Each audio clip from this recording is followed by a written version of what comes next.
শুভ সন্ধ্যা। Public health education programme স্বাস্থ্য সহায়ের পক্ষ থেকে আমি মিতা রায় আপনাদের সকলকে জানাই সুস্থ থাকার অভিনন্দন। স্বাস্থ্য সহায় ইতিমধ্যেই ক্যান্সার বিষয়ক বেশ কিছু অনুষ্ঠান আপনাদের সামনে উপস্থাপন করেছে। আপনাদের অনুরোধে এবং আপনাদের বিপুল সাড়া পেয়ে আজ আমরা উপস্থিত হয়েছি ক্যান্সার রোগীর খাদ্য তালিকা নিয়ে। আমরা জানি সারা বিশ্বে ডায়াবেটিক্স রোগীর ঠিকানা ভারত। আমাদের আজকের আলোচনায় ডায়াবেটিক্স এবং ক্যান্সার এই দুটি রোগীর কম্বিনেশনে রোগী কিভাবে কোন খাদ্য তালিকায় নিজেকে তাড়াতাড়ি সুস্থ করতে পারবেন। উপস্থিত আছেন ডক্টর কোয়েল পাল চৌধুরী, যিনি পিজি হসপিটালে কর্মরত। আমরা সরাসরি চলে যাব ডক্টর কোয়েল পাল চৌধুরীর কাছে। তার কাছে আমার প্রথম প্রশ্ন, ডায়াবেটিক্স এবং ক্যান্সার এই দুটি রোগের কম্বিনেশনে কোন খাদ্য তালিকায় বা কোন পুষ্টির উপর জোর দিলে রোগী তাড়াতাড়ি নিজেকে সুস্থ করতে পারবেন, সবিস্তারে জানাচ্ছেন ডক্টর কোয়েল পাল চৌধুরী।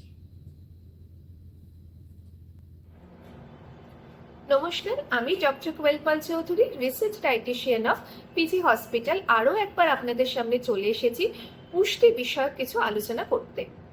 অনেকে বলেন আমার তো প্রচুর সুগার, তার মধ্যে আবার ক্যান্সার ধরা পড়েছে, তাহলে খাদ্য তালিকাটা কিভাবে নির্ধারিত করব? প্রথমেই মনে রাখতে হবে সুগার বা ডায়াবেটিস বা মধুমেহ নিশ্চয়ই ক্ষতিকারক রোগ, কিন্তু ক্যান্সারটা আরও ক্ষতিকারক রোগ এবং তার প্রভাবটা আমাদের শরীরে খুব চটজলদি পড়ে যায়। কিন্তু ডায়াবেটিস হলে আস্তে আস্তে আমাদের অঙ্গ প্রত্যঙ্গগুলোকে বিকল করে। আসলে কি হয়, ডায়াবেটিসে আমাদের ইনসুলিনটা নয় তৈরি হয় না শরীরে, না হলে সে ঠিক করে কাজ করতে পারে না। তার ফলে রক্তে শর্করার পরিমাণটা বেড়ে যায়, সে আস্তে আস্তে শরীরের কোষ কলা অঙ্গ প্রত্যঙ্গগুলোকে নষ্ট করতে শুরু করে। কিন্তু ক্যান্সারে যেটা হয়, ক্যান্সারে একটা কোষে যদি ক্যান্সার ধরা পড়ে, অপর কোষে কিন্তু খুব তাড়াতাড়ি ছড়িয়ে যেতে পারে। সেক্ষেত্রে আমাদের প্রথমেই মনে রাখতে হবে ক্যান্সার হলে কিন্তু শক্তি বা কার্বোহাইড্রেট যেখান থেকে আমরা শক্তি পাই সেটা কোনোভাবে কমানো যাবে না। কারণ সুগার হলে কিন্তু আমাদের নানান রকমের ওষুধ হয়, ইনসুলিন হয়, সেটা কমানো যায়। কিন্তু ক্যান্সারে আমাদের কেমোথেরাপি রেডিওথেরাপির আগেও আমাদের খাবারটাকে ঠিক করে নির্ধারিত করতে হয়।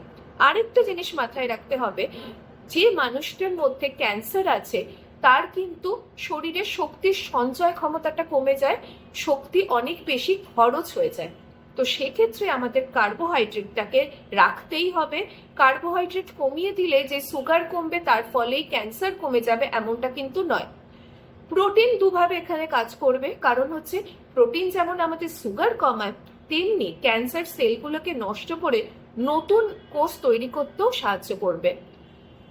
এবং এই যে মানুষগুলোর মধ্যে অনেকে প্রশ্ন করতে পারেন, আমি কি কোনো ফলই খেতে পারবো না? নিশ্চয়ই পারবেন। আমরা গ্লাইসেমিক ইন্ডেক্সের একটা চার্ট দিয়ে প্রতিটা মানুষকে বলে দিই তার সুগার লেভেল দেখে এবং তার ক্যান্সার কিরকম অবস্থা আছে সেটা দেখে কোন ফল খাওয়া যাবে কোন ফল খাওয়া যাবে না। কিন্তু ক্যান্সারে বলুন বা সুগারে বলুন, চিনি তো আমরা কোনোভাবেই দিই না, মিষ্টি জাতীয় খাবার কোনোভাবেই দিই না। দুটো জিনিস মাথায় রাখবেন, মিষ্টি জাতীয় খাবার যেমন ইনসুলিনের কার্যক্ষমতা আমাদের কমিয়ে দেয়, তেমনি ক্যান্সার সেল শরীরকে বাড়িয়ে দেয়। এবং আমরা অনেকগুলো ভিটামিন মিনারেলস আছে আমাদের, সেইগুলো দিই, মানে আমরা প্রচুর শাকসবজি দেওয়ার চেষ্টা করি আসলে। আরেকটা খুব মজার কথা বলি, একটা থালায় যদি আমরা অনেক বেশি শাকসবজি রাখি আর ভাত বা রুটির পরিমাণ একটু কমিয়ে নিই, তবেই কিন্তু সেটা সুষম খাদ্য হয়, যেটা ক্যান্সারের পক্ষে উপযোগী আবার সুগারের ক্ষেত্রে উপযোগী। কিন্তু মাথায় রাখতে হবে যে মানুষের ক্যান্সার হয়েছে তখন কিন্তু তার শুধু সুগার নিয়ে ভাবলে চলবে না, ক্যান্সার নিয়েও ভাবতে হবে। এবং আমরা আপনাদেরকে সেইভাবেই পরিচালনা করে দেবো যাতে আপনারা সুগারটাকেও একদম লিমিটের মধ্যে রাখতে পারেন এবং ক্যান্সার থেকেও তাড়াতাড়ি মুক্তি পান। Thank you.